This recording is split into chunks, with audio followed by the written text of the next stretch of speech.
Buenas tardes, ¿cómo le va? Un placer. Muy bien. Para mí también, un gran gusto. Muchas gracias por la invitación. No, absolutamente imprescindible hablar con usted en estos momentos. De alguna forma uno podría decir lamentablemente, pero aquí estamos. Aquí estamos. Sí, ya lo sé. Un momento muy complejo si los hay. Muy complejo, efectivamente. República y justicia independiente son dos caras de la misma moneda. No puede existir una sin la otra. Uno podría decir que a un nivel muy básico, cualquier sociedad organizada bajo principios republicanos espera que su poder judicial contribuya a dar certidumbre a la vida diaria, estableciendo qué es lo que puede ocurrir y lo que no puede ocurrir, digamos. Esta función demanda el ejercicio imparcial, independiente e idóneo de funcionarios que la sociedad sostiene a este fin. Y lamentablemente hoy uno puede afirmar que desde el punto de vista de la certidumbre, esta condición, digamos, objetivo básico, digamos, de la justicia, está al menos comprometido en nuestro país. El doctor Sapsay es una autoridad en el tema. Se trata del profesor titular de la Cátedra de Derecho Constitucional de la Universidad de Buenos Aires, presidente de la Asociación Argentina de Derecho Constitucional y un hombre que ha expuesto sus puntos de vista respecto a estos temas tan relevantes en forma reiterada por distintos medios. Así que, nuevamente, muy contentos de contar con usted en esta charla para la regeneración argentina, patrocinada por la Fundación Atlas, y le pediría que empecemos, doctor, refiriéndonos a cómo ve usted, cuál es el estado de situación actual de la justicia, cuál es la justicia fáctica con que los argentinos deben desenvolverse. Y en esa pregunta, que es una menuda pregunta, le agrego como una subpregunta que nos ilustre acerca de lo que está en juego con respecto a la próxima decisión de la Corte Suprema de Justicia respecto al traslado de los jueces. Para mí es un placer estar en ese espacio de la Fundación Atlas, que es una organización que defiende la libertad, el Estado de Derecho, así que me siento como en mi propia casa. Usted sabe que nuestro preámbulo como finalidad institucional incorpora solo una: afianzar la justicia. Después son todos otros objetivos muy importantes, pero tienen que ver con otras cuestiones.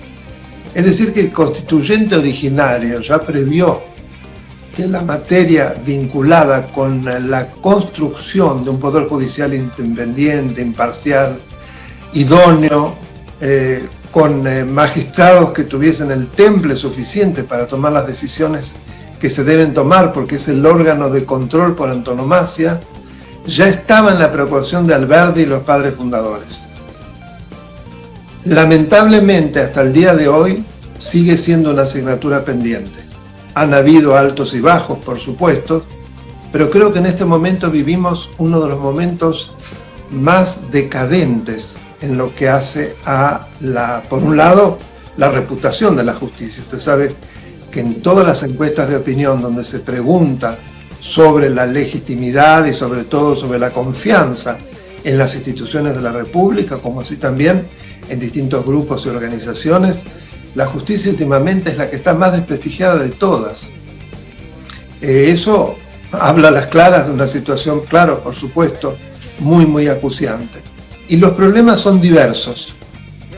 Yo creo que cuando en general quienes hablan tan mal de la justicia y que tienen motivos, se refieren fundamentalmente al fuero federal penal, que efectivamente es el que tiene mayor posición, mayor exhibición por los temas que trata.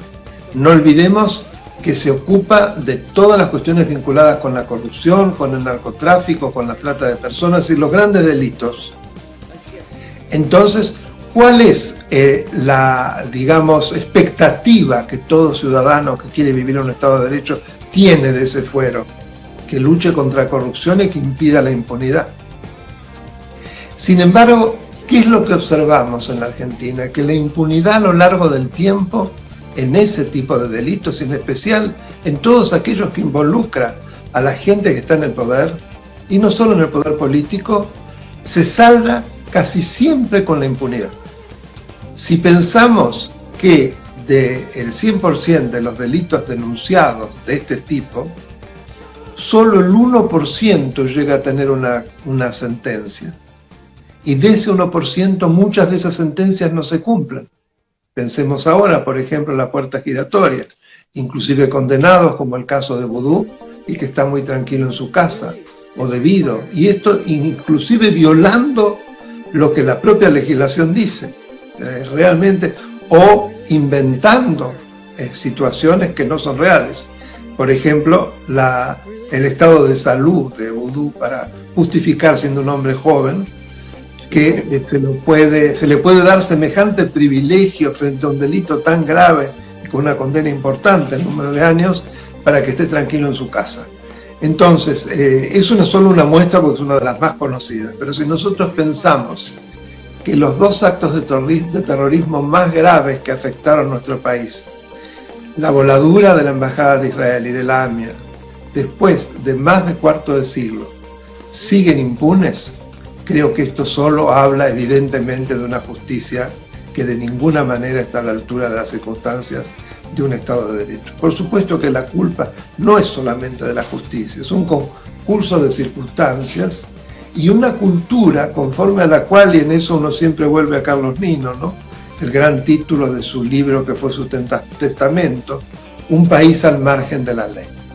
Lamentablemente casi todos los días en esta época, cuando vemos el modo como se incumple la Constitución y a los ojos, a la mirada de jueces, de fiscales, y que sin embargo no se logra terminar con situaciones delictuales gravísimas y que en muchos casos están prohijadas ya ahora visiblemente por el mismo poder, por quien ejerce la función fundamental, es decir, el poder político. Así las cosas, nos encontramos sumergidos en una situación de poca credibilidad y donde tampoco hay que pensar que el resto de la justicia funciona muy bien. Es una justicia que no tiene ajustada su estructura a las necesidades de una justicia moderna, inclusive todavía no ha sido ni remotamente suficientemente bien pasada a la era de la virtualidad. Fíjese usted lo que costó para que el Poder Judicial finalmente se pusiera más o menos a trabajar normalmente, porque lo que ocurrió con la pandemia, que es un revelador de muchos de todos los males, está saliendo, es como que lo más feo de nuestra realidad sale de manera brutal y casi grosera a la superficie. ¿Qué pasó con nuestra justicia federal? Nuestra Corte Suprema se llamó a la feria, ya el término es de por sí lesivo. Y fíjese de qué modo lo hizo. Cada vez que el Poder Ejecutivo dictó el decreto de necesidad de urgencia por el cual estableció la célebre ASPO, el ASPO, la Corte Suprema, como cabeza, por supuesto, de todo el edificio de la justicia federal, se plegó a través de una acordada en la que en los considerandos lo fundaba precisamente en el decreto de necesidad de urgencia, primero y posteriormente cada prórroga, de modo que declaraba nuevamente la feria, incumpliendo la recomendación de la Comisión Interamericana de Derechos Humanos 1-2020, que dictó 2 días antes del 20 de marzo, es decir, cuando empieza la primera cuarentena, en donde claramente se establecía que el Poder Judicial tenía que estar en pleno funcionamiento, y que era clave que así lo hiciera, porque era el único que podía defender nuestras libertades públicas y nuestros derechos. Y se declaró en feria. Absolutamente, no hay ninguna duda, doctor, que cuando se escriba acerca de los efectos que ha tenido la pandemia sobre las libertades públicas, se va a poder escribir mucho y realmente muy malo. Hemos presenciado una suerte de deserción de un órgano fundamental para el funcionamiento del Estado, como usted lo está explicando. Lo que no ha ocurrido en muchas provincias, por eso quiero poner el acento en el tema de la justicia federal. Fíjese usted en lo que hace al control de la emergencia. en una emergencia, uno de los poderes, necesariamente por la prontitud en que hay que responder a la emergencia, suma mayores facultades, se fortalece, es el Ejecutivo. Bueno, ¿cuáles son todos los principios y, digamos, la base de encuadramiento de una circunstancia de ese tipo? Que el Poder Legislativo tiene que acrecer en lo que hace a los controles, de modo de reequilibrar lo que pierde en cuanto a facultades transitoriamente, debe verse fortalecido por la capacidad de control. Y el Legislativo también se llamó a una suerte a un receso. Y el Judicial tiene que estar en pleno funcionamiento por lo que dijimos anteriormente. Y acá no pasó ni una cosa ni la otra y ya estamos viendo cuál es el producto de semejante estado de cosas. El gobierno por decreto, poder ejecutivo, que ya dicta decreto de necesidad de urgencia de una manera grosera.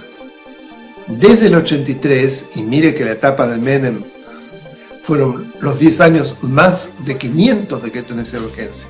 O sea que no es que no tenemos precedentes. Y posteriormente también.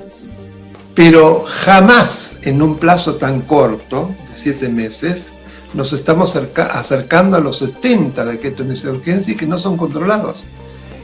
Una de las violaciones más claras a la Constitución en materia de decretos de necesidad de urgencia durante este periodo ha sido el dictado por parte del presidente de decretos de necesidad de urgencia de contenido penal. Que usted sabe que el artículo 99, inciso tercero, que constitucionalizó este tipo de facultades, pero que como principio general las prohíbe,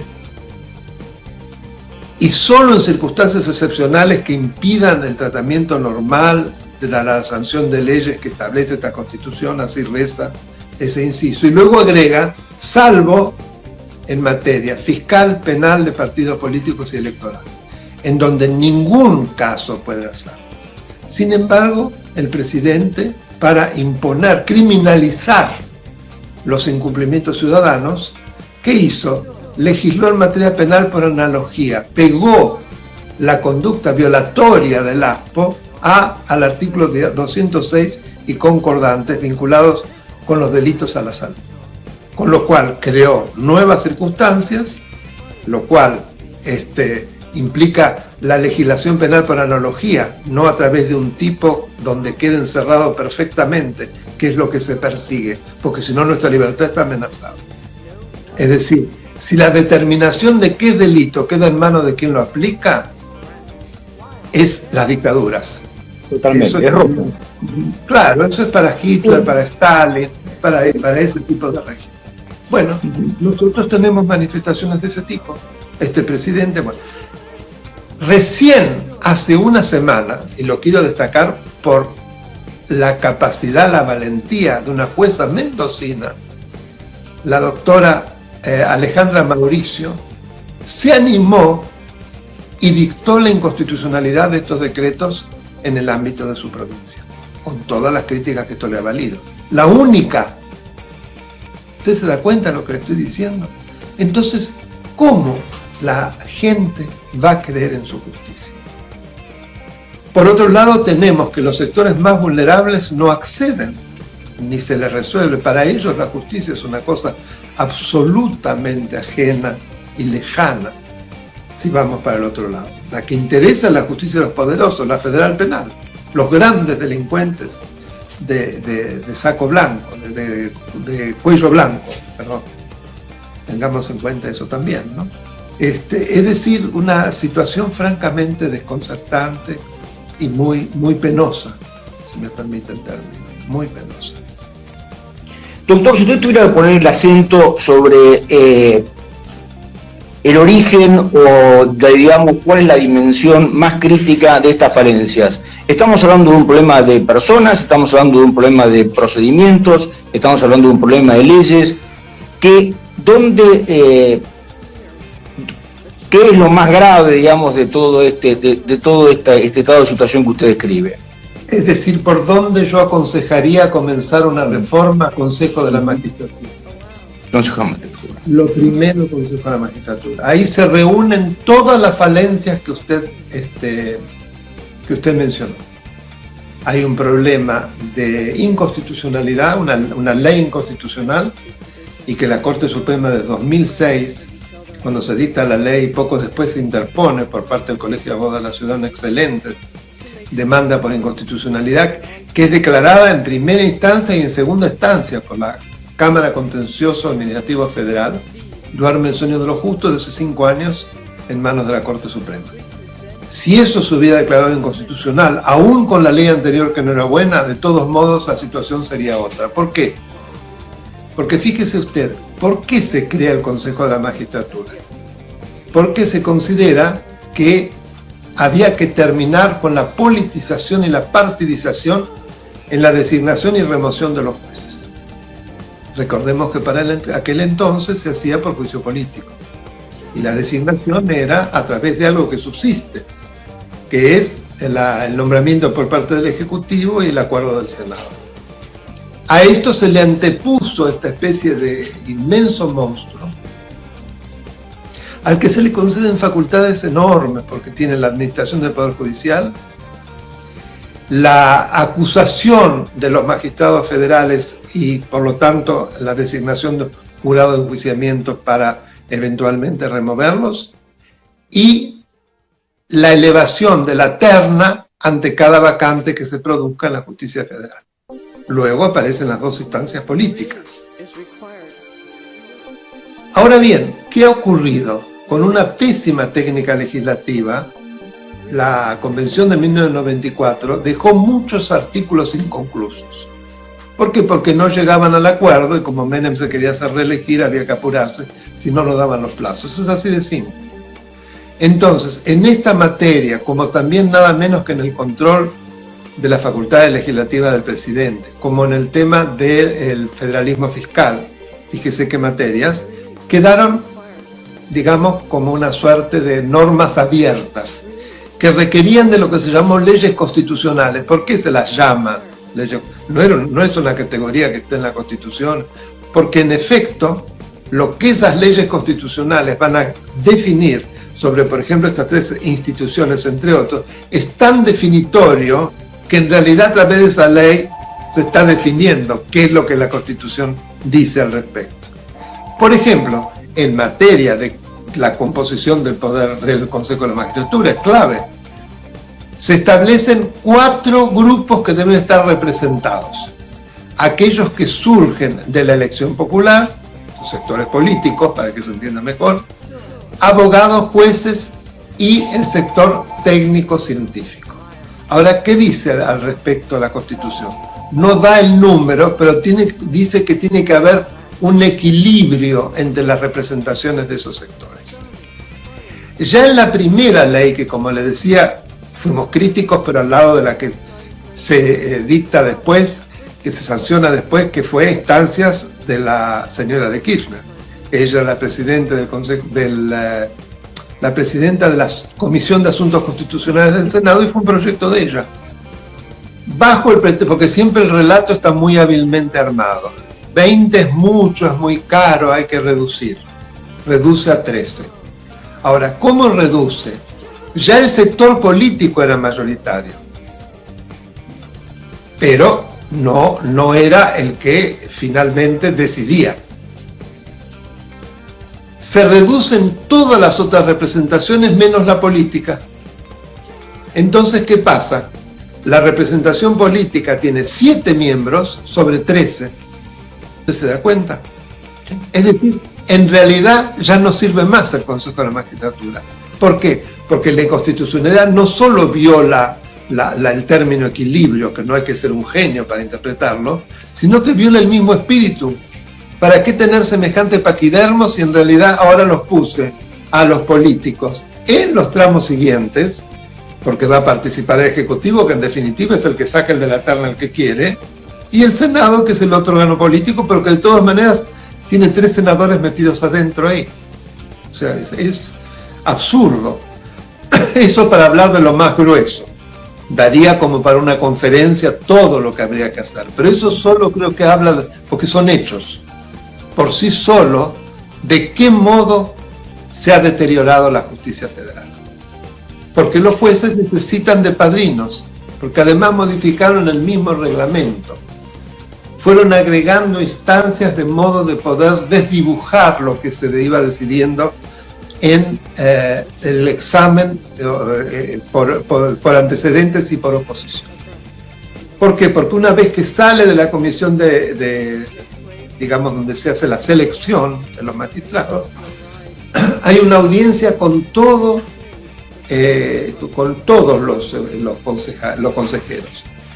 Y allí, curiosamente, el orden de mérito de alguien que estaba y no le miento, en el lugar 14 o 15, curiosamente aparece tercero.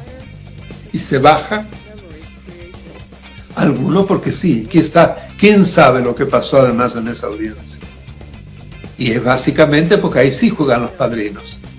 Y ya entonces la misma terna llega viciada, porque está el caballo del comisario.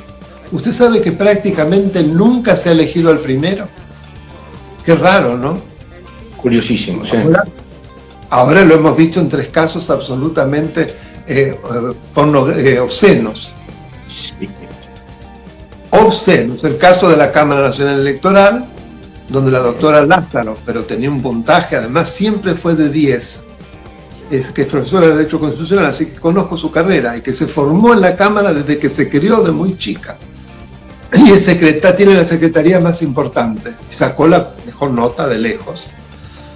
Pero fíjese que ahí hubo un grave error de la presidencia de Macri, se armó una interna entre el candidato que estaba tercero, más cercano al peronismo, y ella de un origen supuestamente más radical, en realidad por el marido, ¿no? Creo que ella nunca estuvo afiliada a ningún partido. Pero el problema era la excelencia. Y producto de esa interna, entonces no se elevó ningún nombre. El peronismo, ni lerdo ni perezoso, ¿a quién toma? El segundo. Daniel Beja se llama. Fíjese los antecedentes, porque no solamente es como le fue en el examen, hay que seguir las trayectorias. Fue apoderado del Partido Justicialista Tucumano. Cuando ejerció la profesión lo hizo como asesor y al lado del grupo Alperovich. No sé si me explico. Salvó, siendo juez de la provincia, al gobernador actual, a Mansur, en un caso gravísimo de enriquecimiento ilícito que él supo muy hábilmente cajonear y finalmente prescribir. Y además fue el que revisó las elecciones que tuvieron lugar en Tucumán, que no hace falta que explique cómo lo hizo, ¿no? ¿Te recuerda la quema de urnas? Todo lo que tiene. Perfectamente. Tanto con Alperovich como con Mansur. Este va a ser el nuevo miembro de la Cámara Nacional Electoral, que ojalá que no sea, al estar en minoría, el que pudra a ese, lo digo con todas las letras, a ese cuerpo, porque es uno de los cuerpos más prestigiosos que tiene el Poder Judicial. Y hay 2 camaristas de lujo, como son los doctores Dalavía y Corcuera. Jamás se ha cuestionado el manejo de los procesos electorales federales y siempre la voz de ellos y sus decisiones han sido respetadas por todos por la ecuanimidad. Pero ahora ya han puesto, perdónenme, una manzana podrida. Sí. Sí. Y lo mismo ha pasado con el juez federal de Chaco, ¿no? Quien sacó 40 puntos más, ganó el concurso, ya había sido elegido en el gobierno anterior, había tenido dictamen de la Comisión de Acuerdos del Senado. Y antes de que llegue al recinto para ser votado rápidamente, desecha el Senado, no hay precedentes que teniendo ya dictamen favorable de la Comisión de Acuerdos, desecha la designación y deciden designar a uno que estaba 40 puntos por debajo, que es un primo de Capitanich, más antecedentes similares al doctor Bejas. Creo que esto explica, y hay una jueza de la Justicia Federal, en la Justicia Previsión Federal, similar, una aberración, no recuerdo el nombre, una jueza muy respetada, que ya tenía una situación similar al doctor Dahlgren, que así se llamaba el que había salido primero en el caso del Juzgado Federal del Chaco, y que se prefirió a alguien que es de origen sindical. Doctor, centrémonos entonces en la cuestión de transformar el Consejo de la Magistratura en un amigo de la República en lugar de ser un enemigo como lo es en la actualidad. El proceso de reforma del Consejo de la Magistratura requiere mayorías políticas muy significativas, ¿no es así? Mayoría absoluta de miembros en ambas cámaras, es decir, la mayoría del quórum. Lo cual es es una mayoría calificada, no es la mayoría simple. Está bien que sea así, porque normas de esta naturaleza requieren de consensos importantes que superen a los del oficialismo de turno, ¿no? Fue justamente como el oficialismo de turno tenía la mayoría absoluta en las dos cámaras cuando se dictó esa ley, que mire cómo salió. ¿Cómo salió? Por lo tanto, hace falta verdaderamente un par de elecciones, llamémosle, con resultados nítidamente pro-republicanos, como para que exista el músculo político como para llevar adelante esa reforma. Y sí, yo creo que el año que viene podría ocurrir porque podría la oposición lograr la mayoría en diputados. En diputados. Y ya con eso alcanzaría, aunque no la tenga el Senado. Porque como necesita en las dos cámaras, puede ser el gran propulsor, ¿no? Ya sería un paso importante. Por supuesto que el ideal sería que en ambas. Sí, sí. Porque acá ya un problema grave es que los legisladores están metidos adentro del Consejo. Sí. ¿Para qué? Ningún Consejo de Magistratura del mundo es un invento argentino.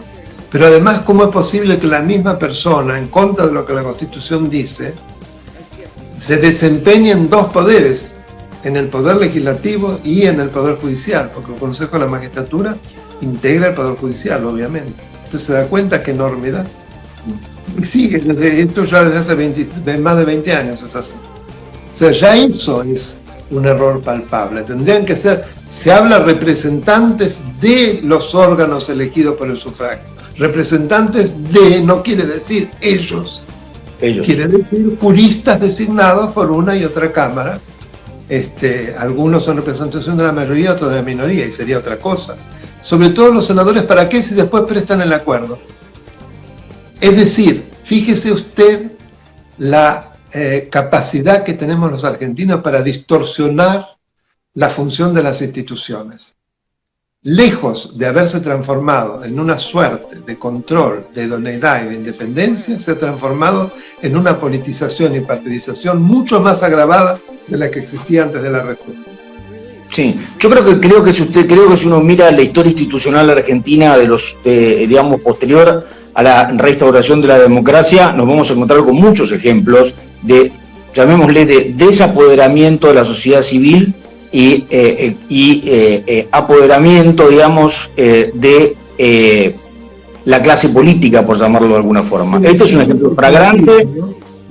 Sí, totalmente. Corporativa, es decir, acá lejos de lo que marca el liberalismo político, una democracia liberal.